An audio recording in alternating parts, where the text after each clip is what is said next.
ਪਿੰਦਾ ਜੱਟ ਕੈਲੀਫੋਰਨੀਆ ਦਾ ਕਹਿੰਦੇ ਸ਼ਹਿਜ਼ਾਦਾ ਕਹਿੰਦੇ ਆ। ਮੈਨੂੰ ਲੱਗਦਾ ਗਿੱਲ ਸਾਹਿਬ ਤੁਸੀਂ ਉੱਥੇ ਦੇ ਸ਼ਹਿਜ਼ਾਦੇ ਲੱਗਦੇ ਆ।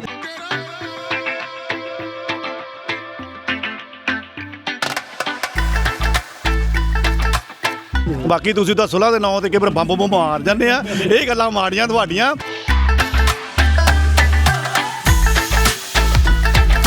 ਨਹੀਂ, ਮੇਲੇ ਜਿੱਥੇ ਪੰਜਾਬੀ ਰਹਿੰਦੇ ਉੱਥੇ ਮੇਲੇ ਹੁੰਦੇ ਨੇ।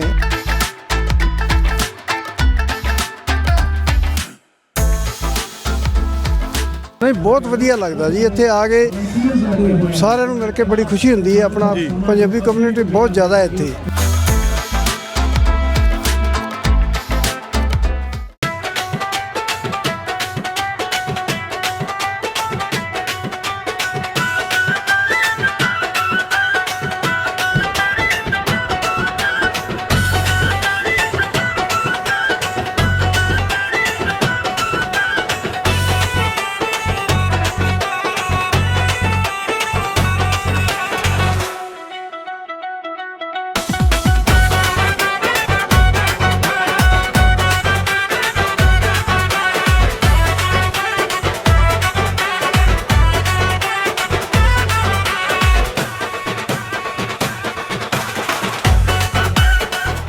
हाँ जी, उदा तो वैसे कहते अमरीका वाले ने ट्रंप मामे ने पूरा वक्त पाया पिया आ, जिथे जाता कहते उत्थे खराबी करता।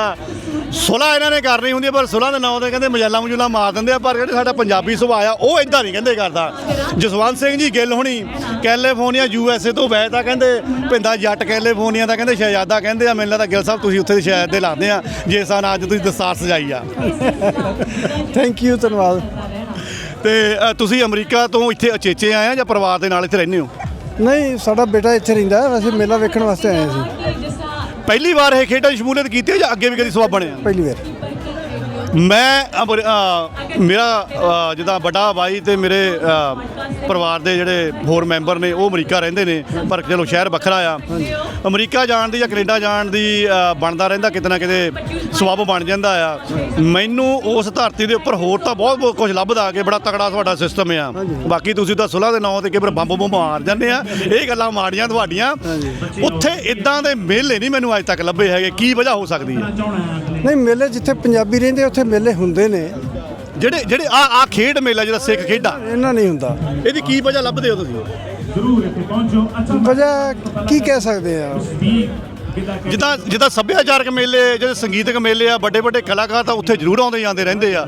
ਲੇਕਿਨ ਇੱਦਾਂ ਦਾ ਜਿਹੜਾ ਇਕੱਠ ਆ, ਕਿਉਂਕਿ ਇਸ ਇਕੱਠ ਨੇ ਇੱਕ ਸੁਨੇਹਾ ਦੇਣਾ ਹੁੰਦਾ ਆ ਇਸ ਵਿਦੇਸ਼ੀ ਧਰਤੀ ਦੇ ਉੱਪਰ ਕਿ ਸਾਡੀ ਵੀ ਕੋਈ ਹੋਂਦ ਆ ਜਾਂ ਅਸੀਂ ਵੀ ਹੈਗੇ ਆ ਇੰਨੇ ਜੋਗੇ। ਤੇ ਉਹ ਵਾਲਾ ਸੁਨੇਹਾ ਕਿੰਨੇ ਚਿਰ ਦੇ ਉੱਥੇ ਪੀੜ੍ਹੀਆਂ, ਤੀਜੀ ਚੌਥੀ ਪੀੜ੍ਹੀ ਚੱਲਦੀ ਆ, ਉਹ ਦੇਣ 'ਚ ਸਫਲ ਨਹੀਂ ਹੋਏ। ਹਾਂਜੀ ਹਾਂਜੀ, ਸਾਡੇ ਯੂਬਾ ਸਿਟੀ ਹੁੰਦਾ, ਨਗਰ ਕੀਰਤਨ ਹੁੰਦਾ, ਬਹੁਤ ਹਰ ਸਾਲ ਹੁੰਦਾ।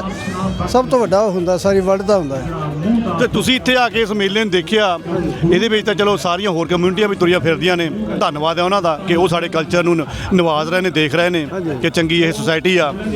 ਅੰਦਰੋਂ ਕੀ ਆਵਾਜ਼ ਨਿਕਲਦੀ ਆ ਵੀ ਇਹ ਸਬੱਬ ਜਦੋਂ ਅੱਖਾਂ ਨਾਲ ਤੁਸੀਂ ਨੰਗੀ ਅੱਖ ਨਾਲ ਦੇਖਦੇ ਆ, ਚੰਗਾ ਲੱਗਦਾ ਹੋਵੇਗਾ ਜਾਂ ਮਾੜਾ ਲੱਗਦਾ ਹੋਵੇਗਾ? ਓਬਵੀਅਸਲੀ ਚੰਗਾ ਹੀ ਲੱਗਦਾ ਹੋਵੇਗਾ। ਕੀ ਅੰਦਰੋਂ ਬਲਬਲੇ ਉੱਠਦੇ ਨੇ? ਨਹੀਂ, ਬਹੁਤ ਵਧੀਆ ਲੱਗਦਾ ਜੀ ਇੱਥੇ ਆ ਕੇ, ਸਾਰਿਆਂ ਨੂੰ ਮਿਲ ਕੇ ਬੜੀ ਖੁਸ਼ੀ ਹੁੰਦੀ ਹੈ। ਆਪਣਾ ਪੰਜਾਬੀ ਕਮਿਊਨਿਟੀ ਬਹੁਤ ਜ਼ਿਆਦਾ ਹੈ ਇੱਥੇ। ਅਸੀਂ ਪਰਸੋਂ ਵੀ ਆਏ ਸੀ, ਅੱਜ ਵੀ ਆਏ ਆ, ਤੇ ਬਹੁਤ ਵਧੀਆ ਲੱਗਿਆ ਜੀ। ਧੰਨਵਾਦ ਕਰਦੇ ਹਾਂ ਜਸਵੰਤ ਸਿੰਘ ਗਿੱਲ ਹੋਣਾ ਦਾ। ਤੇ ਜਦੋਂ ਇਹ ਅਮਰੀਕਾ ਜਾਣ, ਮੈਂ ਇਹੀ ਬੇਨਤੀ ਕਰੂੰਗਾ ਵੀ ਟਰੰਪ ਮਾਮੇ ਨੂੰ ਮਾੜਾ ਜਿਹਾ ਬਿਠਾ ਕੇ ਠੰਡਾ ਪਾਣੀ ਪੂਣੀ ਪਿਲਾਇਆ ਤੇ ਉਹਨੂੰ ਕਹੋ ਵੀ ਯਾਰ ਇਹ ਕਲੇਸ਼ ਕਰਨਾ ਬੰਦ ਕਰ। ਤੇ ਇੱਥੇ ਡੀਜ਼ਲ ਦੇ ਰੇਟ ਵੀ ਪੈਟਰੋਲ ਦੇ ਵਧੀ ਜਾਂਦੇ ਆ, ਔਖਾ ਕੀਤਾ ਪਿਆ ਉਹਨੇ। ਹਾਂਜੀ ਹਾਂਜੀ, ਠੀਕ ਹੈ ਜੀ। ਸ਼ੁਕਰੀਆ ਜੀ। ਓਕੇ ਜੀ, ਧੰਨਵਾਦ।